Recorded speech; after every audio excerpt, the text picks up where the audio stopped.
The truth about money that no one ever told you. Money psychology. Your heart is pounding, your mind is foggy, and the numbers on the screen feel like a verdict. You've cut costs, worked late, promised yourself you'd change, and somehow you're still in the same place. Angry, ashamed, afraid of making one more wrong decision.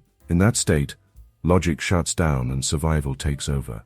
Here's the truth almost no one tells you because it's uncomfortable. Your relationship with money isn't just about income and expenses. It is the result of your money mindset, your psychology of money, and the limiting beliefs that have been running the show for years.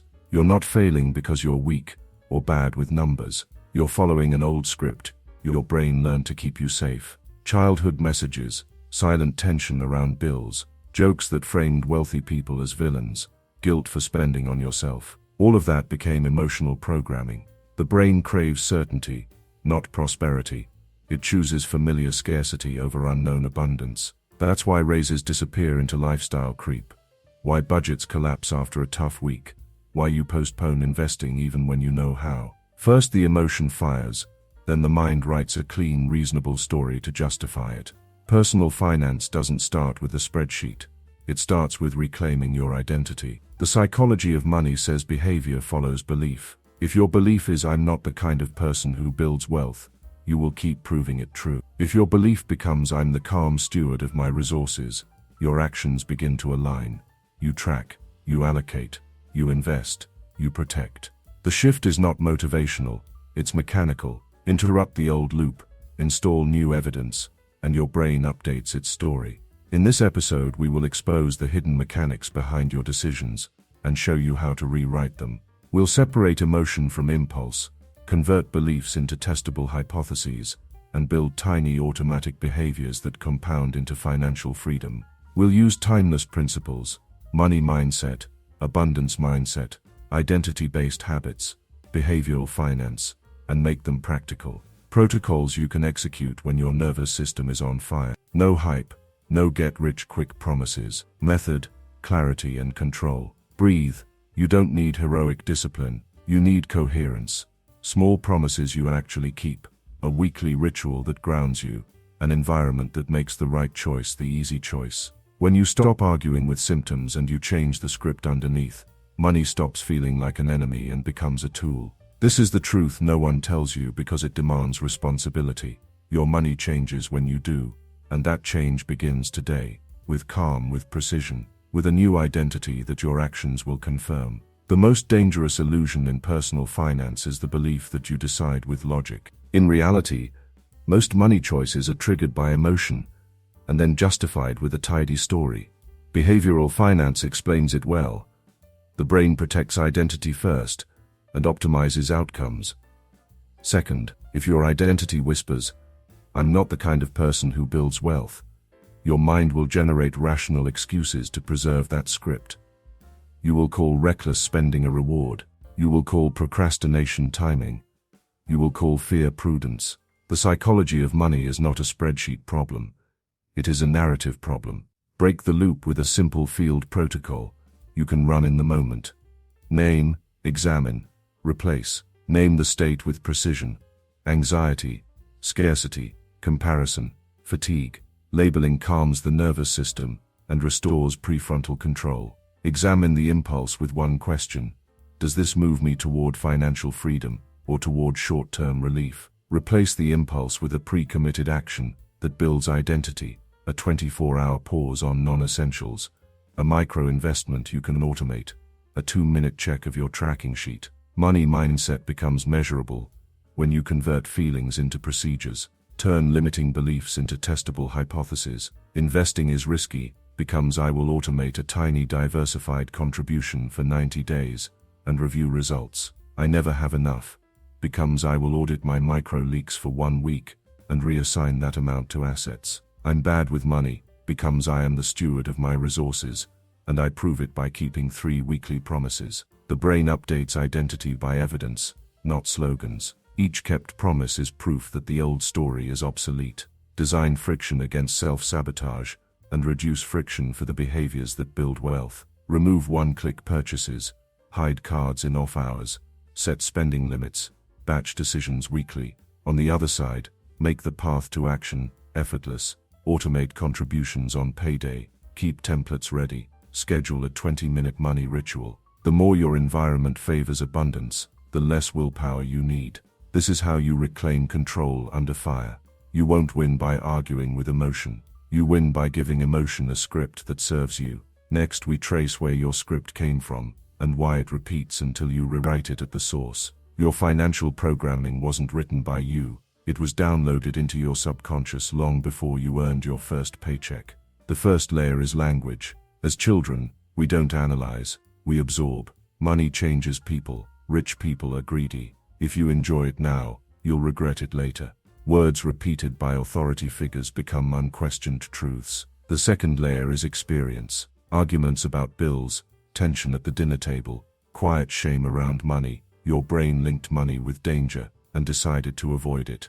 The third layer is identity. Maybe you were praised only when you were low maintenance, so you learn not to be a burden, not to ask for raises, not to charge what you're worth, not even to look too closely at your accounts. These layers operate invisibly today, disguised as rational choices. You delay budget talks to avoid conflict. You keep your finances in your head, because spreadsheets aren't my thing. You shop impulsively, and then write a neat justification afterward. Emotion acts first. Reason drafts the memo. Each memo reinforces the old script. I'm bad with money. Investing is for other people. Saving is suffering. To rewrite the code, precision matters more than blame. Start by reconstructing your money timeline. 5 moments when you felt shame, fear, guilt, or pride around money. What did you learn in each one? Patterns will emerge. Perhaps you avoid checking your accounts to escape old humiliation, overspend to prove worth, or self-sabotage once you begin accumulating because too much would trigger rejection. Then ask piercing questions. Who benefited from me believing this? What real evidence supports it? What single small action could disprove it today? Finally, create new anchors. If your foundational memory is financial chaos, build a 20-minute weekly money ritual. Same place, same playlist. Simple checklist.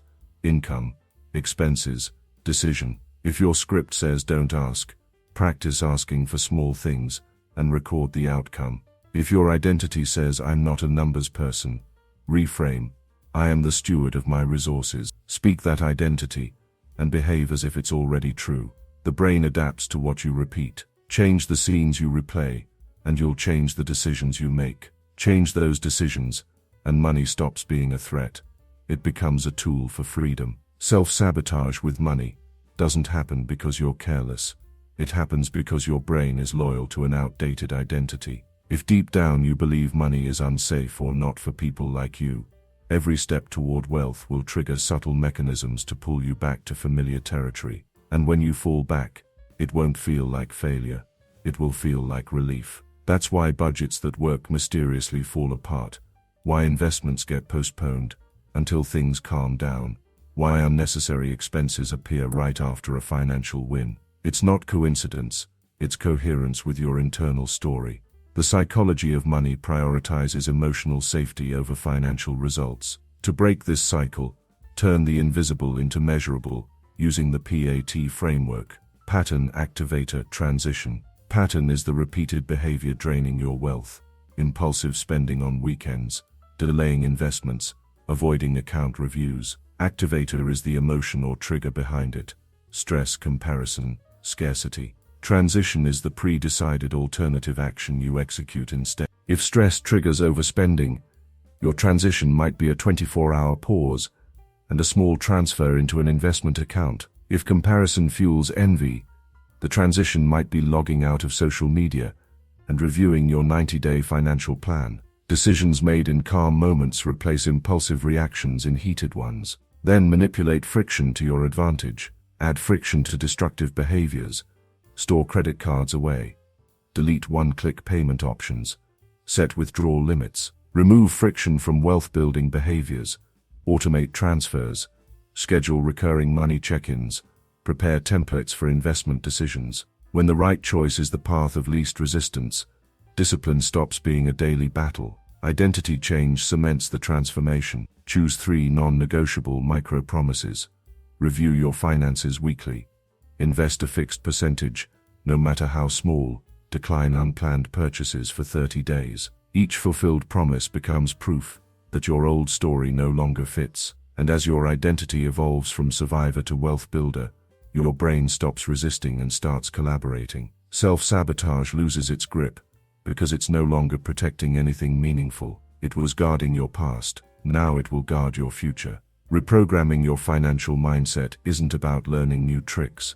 It's about rewriting the operating system that runs everything underneath. Motivation fades. Habits hardwire change. That's why true financial transformation begins with consistent, intentional behavior, rather than bursts of willpower. The first shift is attention. Stop obsessing over how much you earn, and start noticing how you think, feel, and act with what you already have. Awareness rewires the way your brain evaluates choices. Create a daily financial ritual, even if it's just 10 minutes. Review your expenses, and ask one powerful question. Does this reflect the person I want to become? That simple reflection activates your prefrontal cortex, the decision-making part of your brain, and reduces the grip of emotional impulses. Tiny, repeated actions like this are how you build a new financial identity. Next, embrace micro-commitments. Don't vow to save 30% of your income if you never have before. Commit to saving 1% and never miss it. Don't try to master investing in a week. Dedicate 10 minutes a day to a single concept. Your brain resists big leaps but thrives on small wins. Every micro-action is evidence against your old identity and proof of the new one you're building. Finally, design your environment to work for you, not against you. Your surroundings influence your behavior more than your intentions do. If your digital world constantly tempts you to spend, the odds of slipping rise. Add strategic barriers. Disable one-click purchases. Unsubscribe from marketing emails. Remove apps that lead to impulsive buys. On the flip side, make wealth-building actions frictionless. Automate savings and investments. Set calendar reminders for financial reviews. Keep your spending plan visible and easy to update. This approach shifts the entire balance of power. Your brain no longer sees money as something to fear or chase. It becomes something you direct with clarity. Habits shape identity, and identity drives destiny. The wealth you want isn't built by occasional heroic effort, but by consistent, almost boring, daily action. That's how abundance stops being a dream and becomes your default state. Financial identity, the character directing your money. Before you demand different results from your finances, decide who's running the show. Your financial identity isn't a motivational quote. It's the script your brain follows without question. When you say I'm terrible with money, you're instructing your subconscious to behave accordingly. When you say I am a calm, strategic steward of my resources, your actions start to align with that new narrative. This is the core of money psychology. Behavior follows identity, not the other way around. Create your FES, financial identity statement. Write it in the present tense, specific and actionable. I am a conscious architect of my wealth. I review my finances weekly, invest a fixed percentage, and spend according to my plan. This is not wall art, it's a blueprint for action. Reinforce it with the PE framework. Proof, evidence and environment. Proof means small, measurable actions that embody the identity, like weekly reviews or automatic contributions. Evidence is the visible record of your actions, a progress tracker or financial dashboard. Environment means designing your surroundings to support this new mindset, removing friction for investing, adding friction for spending. Identify and retire unhelpful archetypes. Are you the firefighter who only reacts to crises? The anxious hoarder who saves without purpose? The escapist spender who buys feelings instead of freedom? Replace them with powerful identities. The wealth architect who turns income into assets. The habit curator who protects energy and money. The patient investor who thinks in decades. Don't fight the old archetype, starve it. Stop giving it scenes to play, and it fades. Give the new identity the stage until it becomes your default. Use high-signal rituals to anchor this identity. A 20-minute Money Monday review is more powerful than a 3-hour binge once a month. A 1% automated investment is more transformative than grand promises to start investing someday. Words matter too. Replace I can't afford it with it's not in my plan. Replace saving with buying freedom. Precise language rewires perception, and perception directs action. When your identity shifts, discipline stops being a battle and becomes second nature. The right financial mindset transforms wealth from a faraway dream into a daily direction. Act today as the person who already masters money, and your brain will catch up. Coherence is its deepest instinct, and coherence in personal finance is called results.